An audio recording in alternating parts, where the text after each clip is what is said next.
Salaar part 1 release అయ్యి 2 years దాటిపోయింది. మొన్నటి వరకు పార్ట్ 2 గురించి సరైన అప్డేట్స్ రాకపోవడంతో చాలామంది రూమర్స్ స్ప్రెడ్ చేయడం స్టార్ట్ చేశారు. అసలు పార్ట్ 2 లేదని, పార్ట్ 2 షెల్వ్ అయిపోయింది. నిజానికి పార్ట్ 1 700 crores కలెక్ట్ చేయలేదు. అందుకే పార్ట్ 2 క్యాన్సిల్ అవ్వాల్సి వచ్చింది. ఇలా ఎవరు ఇష్టం వచ్చినట్టు వాళ్ళు రూమర్స్ స్ప్రెడ్ చేయడం స్టార్ట్ చేశారు. దానికి తోడు ప్రభాస్ ఈ మధ్య చాలా బిజీగా ఉండు. ప్రస్తుతానికి సందీప్ రెడ్డి వంగతో స్పిరిట్ షూటింగ్లో ఉండు. సో చాలామంది అనిపించింది అనమాట, అరే నిజంగా పార్ట్ 2 ఉందా? ఇప్పుడు ప్రభాస్ కల్కి 2 చేయాలి, స్పిరిట్ చేయాలి, ఇంకా వేరే మూవీస్ కూడా అగ్రీ చేసిండు. సో అసలు పార్ట్ 2 వస్తుందా? పైగా ప్రశాంత్ నీల్ ఎన్టీఆర్తో ఒక మూవీ చేయడానికి ఒప్పుకోండు. సో అసలు ఏమవుతుంది? పార్ట్ 2 వస్తుందా? వస్తే ఎప్పుడు వస్తుంది?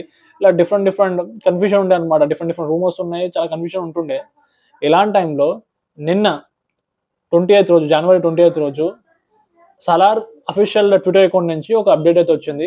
వాళ్ళు సలార్ పార్ట్ 2ని కన్ఫర్మ్ చేశారు. పార్ట్ 2 నిజంగా ఉంది. ఒక క్యాప్షన్ పెట్టారు, ఒక పోస్టర్ రిలీజ్ చేసి, ఆద్య దేవాకి చూపిస్తుంది తనకి ఏమవుతుందో పార్ట్ 2లో అని. మనం క్యాప్షన్లో అడిగారు అనమాట, మీరేమైనా గెస్ చేయవచ్చా అని. పార్ట్ 2లో ఆద్య క్యారెక్టర్కి ఏమవుతుందో నాకు తెలియదు, కానీ పార్ట్ 2 ఖచ్చితంగా ఉందని కన్ఫర్మ్ చేశారు. అదైతే చాలా అనిపించింది.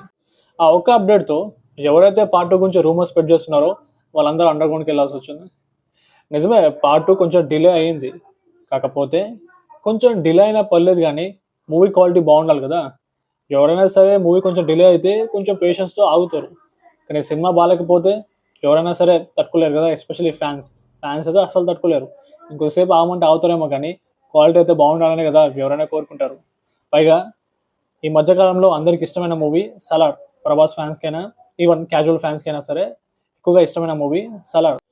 టు బి హానెస్ట్, సలార్తో పోల్చుకుంటే కల్కి 2 మూవీకి ఎక్కువ కలెక్షన్స్ వచ్చినాయి. కానీ ప్రభాస్ ఫ్యాన్ అడగండి, లేదా జనరల్ క్యాజువల్ ఫ్యాన్స్ కూడా అడగండి, వాళ్ళకి ఏ మూవీ అంటే ఎక్కువ ఇష్టం అంటే చాలామంది సలార్ అనే చెప్తారు. టు బి హానెస్ట్, విన్నాక కొంచెం సర్ప్రైజింగ్గానే ఉండొచ్చు. సలార్కి 700 crores వచ్చినాయి, బట్ కల్కి 2కి 1000+ వచ్చినాయి. అయినా కూడా ఆడియన్స్ మైండ్లో ఎక్కువగా గుర్తుండిపోయే సినిమా అంటే సలార్ అనమాట. సలార్ ఎక్కువ ఇంపాక్ట్ క్రియేట్ చేసింది. Maybe Salaar A grade cinema అవ్వడం, అదే టైంలో ఐ గెస్ ఒక క్లాష్ నడుస్తున్నట్టు ఉంది, రైట్? డున్కుయితో క్లాష్ నడవడం. సో కొన్ని ఇష్యూస్ వల్ల, దానికంటే ముందు యాక్చువల్గా సలార్ టీమ్ మూవీని కొంచెం ప్రాపర్గా అసలు ప్రమోట్ కూడా చేయలే. సో ఇష్యూస్ ఉన్నాయన్నమాట, మూవీని సరిగా ప్రమోట్ చేయకపోవడం, అదే టైంలో క్లాష్ ఉండడం వల్ల హిందీ ఆడియన్స్కి బాగా కనెక్ట్ అవ్వలేకపోవడం, ఆ టైంలో హిందీ ఆడియన్స్కి కనెక్ట్ అవ్వలేకపోయారు అనమాట, థియేటర్స్ దొరకపోవడం వల్ల. అదే సలార్ మూవీని ప్రాపర్గా ప్రమోట్ చేసి ఉంటే, హిందీ మార్కెట్లో ఎక్కువ థియేటర్స్ దొరుకుంటే ఆబ్వియస్లీ సలార్ మూవీ కూడా 1000 crores కలెక్ట్ చేసేది. ఇప్పటికీ టు బి హానెస్ట్, నేను ఎక్కువగా ఎంజాయ్ చేసిన మూవీ అంటే సలార్. నాకు ఇంకా గుర్తుంది, థియేటర్లో ఆ మూవీ చూసేటప్పుడు కాటేరమ్మ ఫైట్ సీక్వెన్స్కి వచ్చిన రెస్పాన్స్ని ఎప్పటికీ మర్చిపోలేను. లాస్ట్ 10 yearsలో నేను ఎక్కువగా ఎంజాయ్ చేసిన సీన్ థియేటర్లో అంటే ఆ కాటేరమ్మ ఫైట్ సీక్వెన్సే. ఎప్పటికీ నాకు ఆ మైండ్లోనే ఉండిపోయింది. ఆ సీన్ అయితే చాలా బాగుంటుంది. సో సలార్ పార్ట్ 2 అయితే ఉంది, అది కన్ఫర్మ్ చేశారు సలార్ అఫీషియల్ ట్విట్టర్ పేజ్ వాళ్ళే. చూడాలి మరి ఎప్పుడు ఆ మూవీ వస్తుందో. That's it guys, see you again.